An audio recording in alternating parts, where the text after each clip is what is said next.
याद रखना चाहिए, अच्छे और बुरे भावों की उत्पत्ति, ये 10 बातें प्रधान होती हैं। आपके अंदर अच्छे भाव आ रहे हैं या बुरे भाव आ रहे हैं तो उनमें ये 10 बातें प्रधान हैं। पहला, स्थान।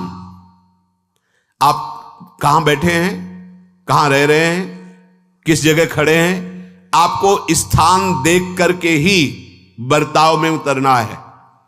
जैसे मदिरालय है, आप वहां खड़े होंगे तो तमोगुण अपने आप बढ़ने लगेगा, आसुरी प्रवृत्ति बढ़ने लगेगी। ऐसे ऐसे जिस स्थान पर खड़े होने से, देखने से, बात करने से हमारी वृत्ति बिगड़ रही, उस स्थान का तत्काल त्याग कर देना चाहिए, वहां से हट जाना चाहिए। पहला है स्थान।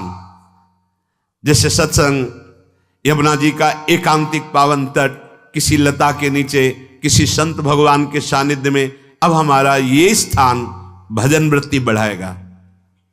उस व्यक्ति का घर जिसके पास जाने से वासनाएं बढ़ रही, उस स्थान में जहां दृश्य देखने से हमारे अंदर गंदी बातें आ रही, पहला है स्थान। दूसरा है अन्न। बहुत बड़ा प्रभाव अन्न का होता है। अगर अधर्म के द्वारा कमाया हुआ अन्न है तो बुद्धि अधर्म में ही लगेगी। यदि भोजन पकाते समय, रसोई रांधते समय आप विकारात्मक चिंतन कर रहे हैं तो कोई भी प्रसाद पाए उसके अंदर विकार जागृत हो जाएगा। अन्न का बहुत बड़ा प्रभाव पड़ता है। एक बार पूज्य पाद उड़िया बाबा जी महाराज अपने परिकर के साथ भ्रमण में थे तो किसी बड़े धनी मानी ने निमंत्रण दिया, महाराज आज यहीं रुको। तो बाबा ने कहा हम लोग गांव के अंदर नहीं रुकते, तो बाहर कोई वृक्षों का समुदाय, जंगल जैसा, तो उसमें वहां रुके, पर भोजन उनकी तरफ से, भोजन सबने पाया। जब सुबह हुआ तो महात्मा जन, साधक जन एक दूसरे की तरफ देखे और बोले आज तो हमको बड़ा दोष हुआ, गंदा स्वप्न आया और हमारा संयम बिगड़ गया। बोले ये तो हमको भी हुआ, जितने थे सबको हुआ। उड़िया बाबा के समीप गए, बाबा ने कहा अच्छा ऐसा हुआ, ये तो अन्न दोष है, बुलाओ सन्न पवाने वाले को, फिर चलेंगे। बुलाया और बाबा ने कहा बिल्कुल सत्य बोलना, नहीं तो आप जानते हो इतने महात्माओं के संयम को आपने भ्रष्ट कर दिया, सत्य बोलना, क्या बात थी? उनका महाराज संतान नहीं हो रही थी, सुना था आप बहुत सिद्ध महापुरुष हैं तो आपके परिकर को इसीलिए पवाया, अंदर काम भाव था कि हमारे कामना थी कि संतान उत्पन्न हो, वैसे चिंतन करते हुए बनाया ऐसे। बोले सबका संयम नष्ट कर दिया, होश में, नरक जाने वाली बात मत सोचो। अरे संतों को पवाओ जैसे अपने पुत्र को पवाते हैं, ऐसी भावना करनी चाहिए। आज हो भाग्य तो परिणाम खुद मंगल में निकलेगा। काम भाव से युक्त होकर क्यों बनाया? सब संतों के अंदर विकार पैदा कर दिया। अन्न का प्रभाव पड़ता है, हम जैसा अन्न पाते हैं वैसा। कई बार सुनाया है, सिद्ध महापुरुष पूज्य प्रातः स्मरण श्री बलराम दास जी महाराज झाड़ू मंडल के, यमुना के पावन तट पर ही है, रास मंडल के पास ही, वो अपने एक लता के नीचे बैठे हुए भगवत चिंतन कर रहे थे। अचानक यमुना जिस नजदीक है तो कोई माई स्नान किए हुए निकली तो नेत्रों ने देखा और विकार उत्पन्न हो गया। वयोवृद्ध सिद्ध महापुरुष, उन्होंने कहा आप तो इस शरीर को नष्ट कर दूंगा। शिष्यों ने कहा महाराज ऐसा क्यों?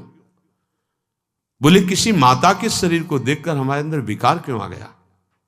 ऐसा नहीं, आज तक कभी नहीं हुआ, ऐसा क्यों हुआ? उनका महाराज आपस में सब शिष्यों ने कि कुछ ना कुछ तो खान पान में गड़बड़ी हो गई तभी ऐसा हुआ। बाबा आज परिक्रमा करते हैं वृंदावन की, बाद में आप जो आदेश करेंगे जैसा करेंगे, पहले परिक्रमा। वृंदावन की परिक्रमा का बहुत बड़ा प्रभाव। जब कभी मन आपका ऐसा विक्षिप्त हो, परेशान हो, तत्काल परिक्रमा प्रारंभ कर देना, नाम जप करते हुए। आप देखना परिक्रमा पूरी होते होते शांति हो जाएगी। बाबा ने खूब नाम कीर्तन करते हुए शिष्यों के साथ परिक्रमा दी, मन का विकार शांत हो गया। उनका ऐसा कैसे हो सकता है कि हमारे अंदर विकार आ गया? ये बड़ी सूक्ष्मता का विषय है। कल प्रसाद कहां से आया था? तो उस समय लाड़िले गोविंद देव जी महाराज यहीं विराजमान थे वृंदावन में। बोले तो ठाकुर गोविंद देव जी का प्रसाद आया था। लकुट उठाई, गए वो तो भगवत स्वरूप तस्मित तज्जने भेदा भावात, भगवान और भगवान के ऐसे जनों में भेद नहीं होता, वो भगवत स्वरूप होते हैं। गए और कहा बताओ आपका प्रसाद न पावे तो अपराध लगे कि प्रसाद नहीं पाया, और प्रसाद पावे तो हमारे अंदर काम जागृत हो जाए, हम तो मरे ना दोनों तरफ से।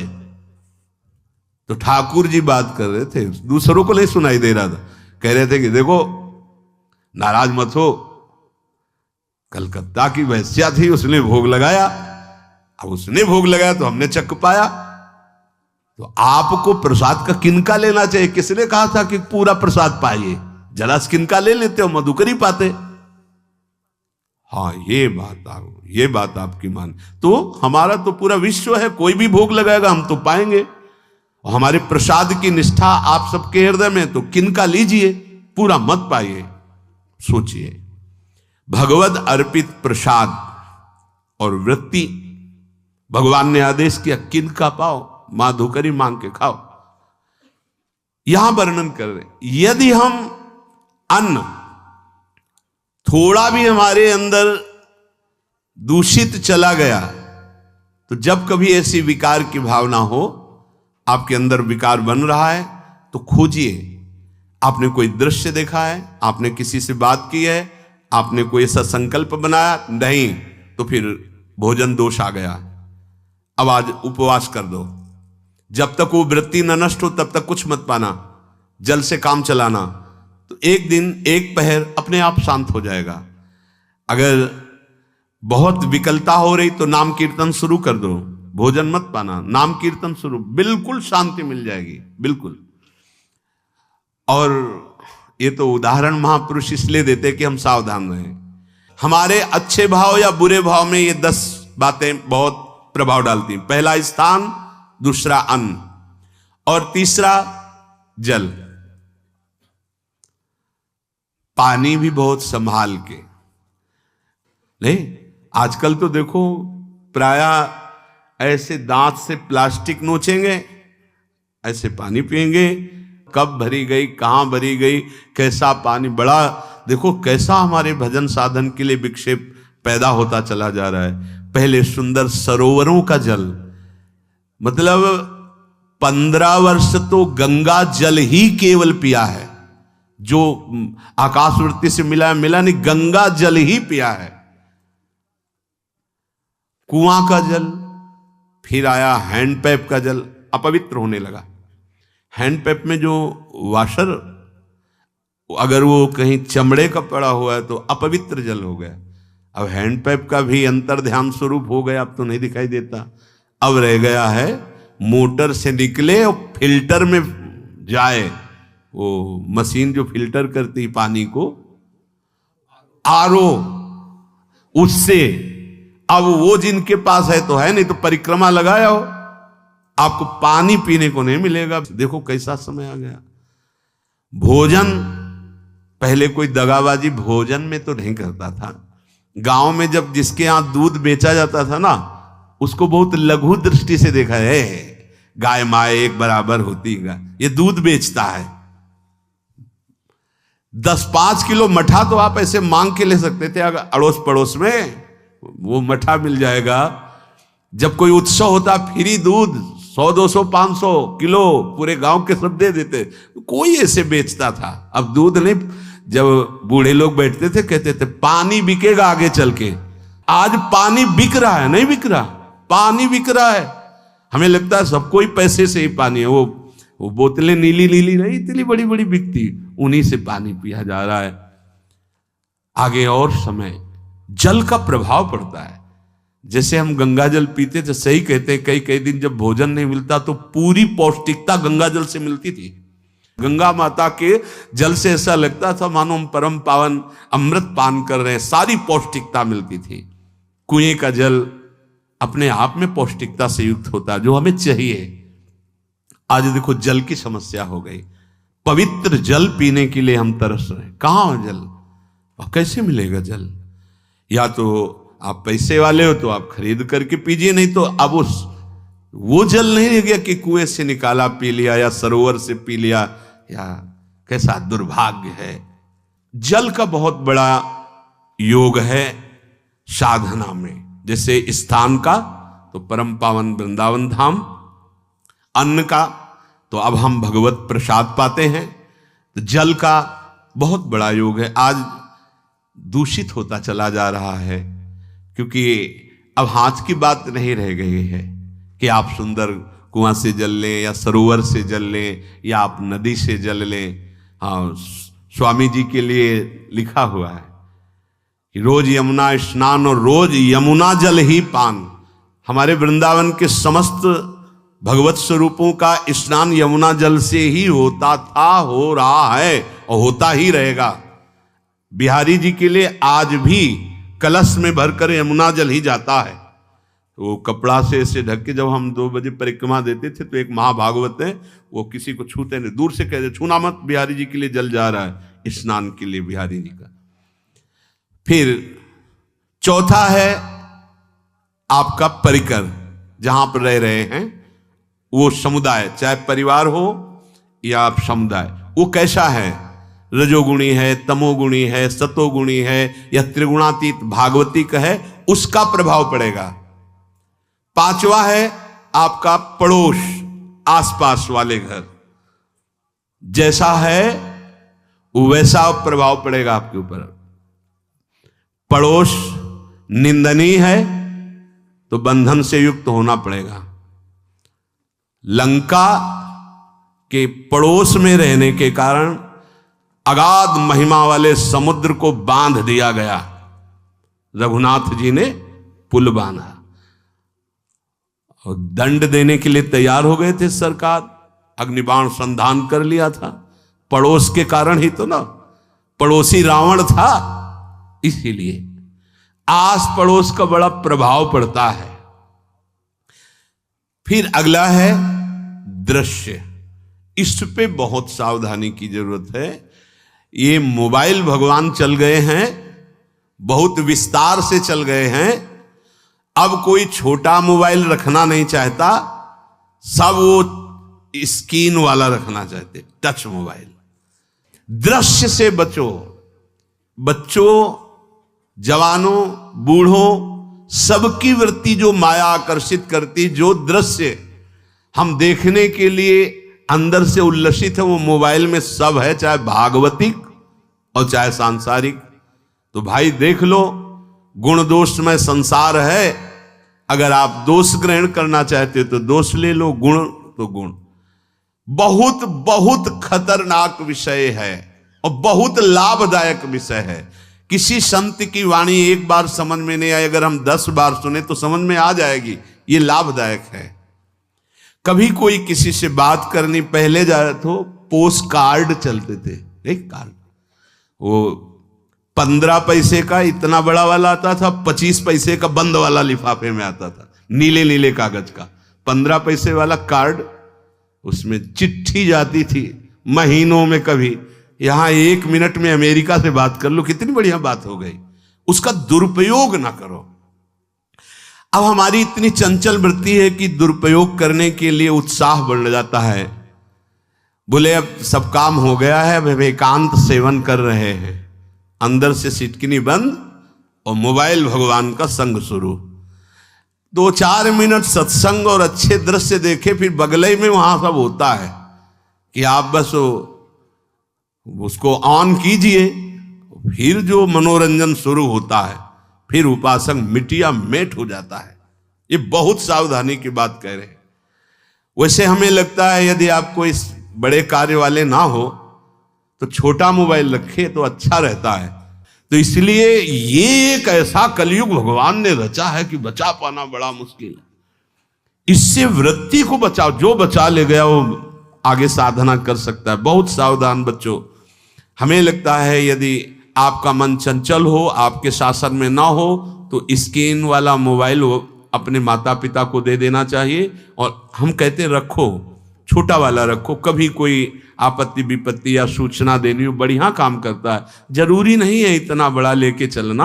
हाँ, अगर आपको बहुत राजकीय विभाग के कार्य हैं तो बात अलग है कि कौन सी सामान कहाँ कैसे, तो वहां से वीडियो भेज रहा है, वो चेक कर रहा है, यस हाँ ठीक है अब चलाओ। अपने को क्या काम है? सत्संग अगर सुनना है तो सत्संग सुनने के अलग यंत्र आते हैं, चला दो उसमें, वो इतनी बड़ी लगती है, उसमें चिप, पेन ड्राइव ऐसे लगा दो और सत्संग सुनो। जरूरी वो दृश्य वाला रखो। यहां कह रहे दृश्य, अगर गलत दृश्य देखा तो बावरे बन जाओगे और अच्छा दृश्य देखा तो भगवान के मार्ग के पथिक बनोगे। तो देखो, अच्छे दृश्य में भी दोष दर्शन की वृत्ति की गुंजाइश है। जैसे कोई लीला हो रही है, लीला के पात्र, जैसे हमारे ब्रजमंडल में रास लीला होती थी, ऐसे 12 वर्ष 13 वर्ष के लीला पात्र, सब नव किशोर, जहां भाव ही बने रोते रहो।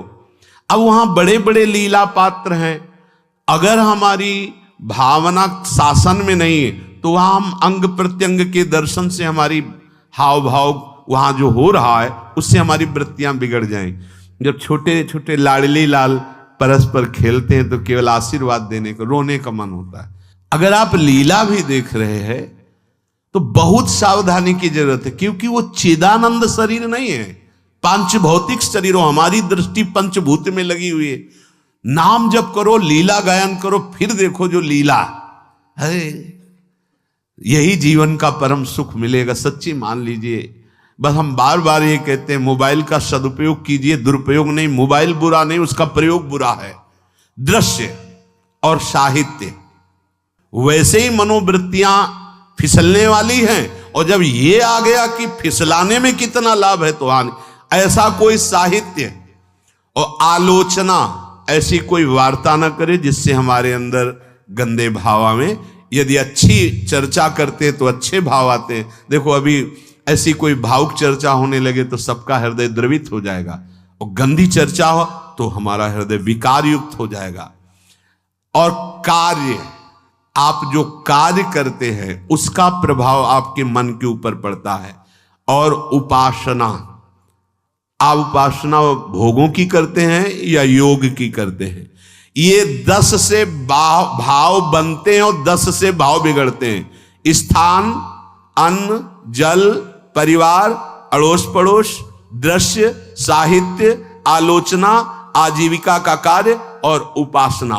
यदि ये भागवतिक हुए तो आपके अंदर भगवत भाव बढ़ेगा, और यदि ये रजोगुणी तमोगुणी हुए तो आपके अंदर आसुरी भाव बढ़ेगा।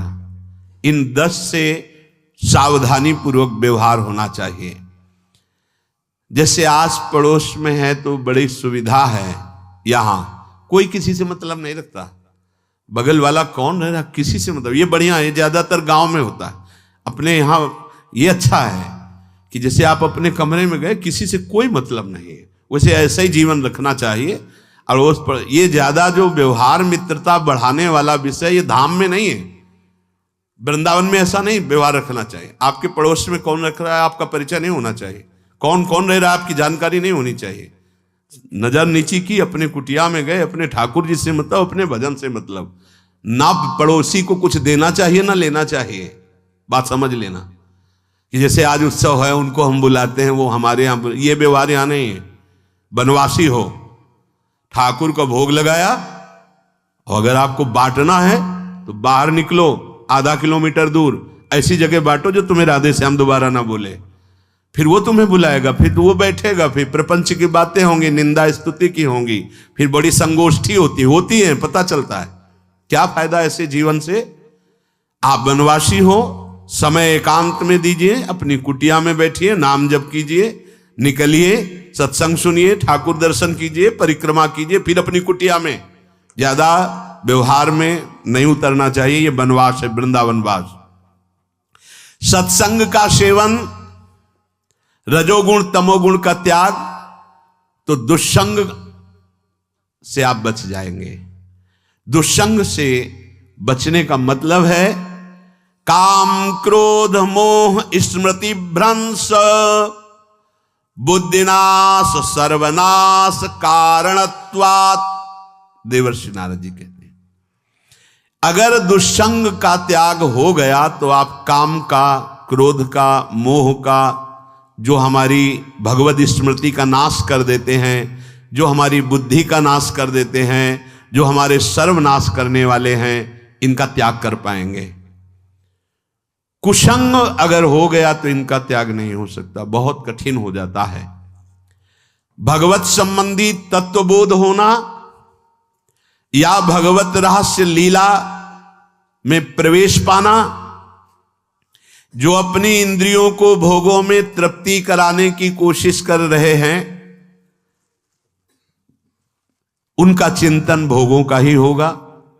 तो कैसे तत्वबोध होगा, कैसे लीला में प्रवेश होगा, बस ध्यान देना है, कैसे हो पाएगा? क्योंकि जिस चित्त वृत्ति से भगवदाकार हमें वृत्ति करनी थी, वो तो हमने भोगों के चिंतन में लगा दी, भोग क्रियाओं में लगा दी। एक स्थिति होती है, जब आपकी चित्त वृत्ति भगवदाकार हो गई है, तो व्यवहार में रहते हुए भी विषयान ग्रहणंत मुंचंत वा, खान पान उठना बैठना है, सब बाहरी क्रियाएं हो रही हैं, अंतर से वो अपने आराध्य देव में सदैव स्थित रहता है। उसका परिचय आपको जब ऐसे महापुरुष का सानिध्य मिलेगा, तो आप विषय सेवन करते हुए भी निर्विषय रहेंगे। आपके अंदर विषयों की प्रियता नहीं रह जाएगी, आपके अंदर एक प्रबल वैराग्य ऐसी धारणा बन जाएगी, कुछ नहीं, कोई भी तुम्हें प्रभावित नहीं कर सकता। यद्यपि खान पान हर्ष आदि की सब व्यवहारिक वृत्तियां हैं, पर उस महापुरुष का प्रभाव ऐसा होगा कि आपका हृदय निर्विकार हो जाएगा। और बहुत ही त्याग की सब बातें की जा रही, लेकिन हृदय भी सही है, तो संग से विषय रंग बढ़ जाएगा। ये देखा गया है। हृदय अगर निष्प्रिय है, जिसका हम संग कर रहे हैं, तो उसका परिणाम निष्प्रिय निकलेगा। व्यवहार में कुछ भी हो, निष्प्रियता ही आपकी बढ़ेगी, निर्विकारता बढ़ेगी, क्योंकि उसकी स्थिति का संग हो रहा है, उसका प्रभाव पड़ रहा है। तो सर्वनाश की जड़ है विषय चिंतन। ये बहुत बड़ी बात है। विषय चिंतन सर्वनाश की जड़ है। यहां विषय भोग नहीं कहा, क्योंकि चिंतन का परिणाम भोग है। पहले चिंतन होता है। साधक ध्यायतो विषयान पुंसः संगस्तेषु उपजायते, संगात् संजायते कामः, कामात् क्रोधो विजायते, क्रोधात् भवति सम्मोहः, सम्मोहात् स्मृति विभ्रमः, स्मृति भ्रंशात् बुद्धिनाशो, बुद्धिनाशात् प्रणश्यति सर्वनाश। कैसे हुआ? ध्यायतो विषयान पुंसः, विषयों का चिंतन।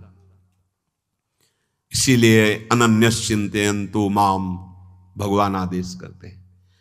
विषय चिंतन न होने पावे, बिना चिंतन किए आपको कोई भी सुख नहीं मिल सकता। आप देख लीजिए, जगत के किसी भी भोग का सुख नहीं मिल सकता। चिंतन से ही आपको सुख की अनुभूति हो रही है। अगर आप चिंतन ना करें तो आपको कोई सुख नहीं मिल। आप चिंतन उसका घसीट लिया गया। अगर सुख होता तो भोग में मिल जाता, नहीं मिला। क्यों? कि बोले चिंतन नहीं। किसी को किसी गाढ़ विषय के चिंतन में फंसा दे, फिर उसके सामने भोजन रखे, खीर में नमक डाल दे, सब्जी में चीनी डाल दे और गाढ़ विषय में फंसा दे।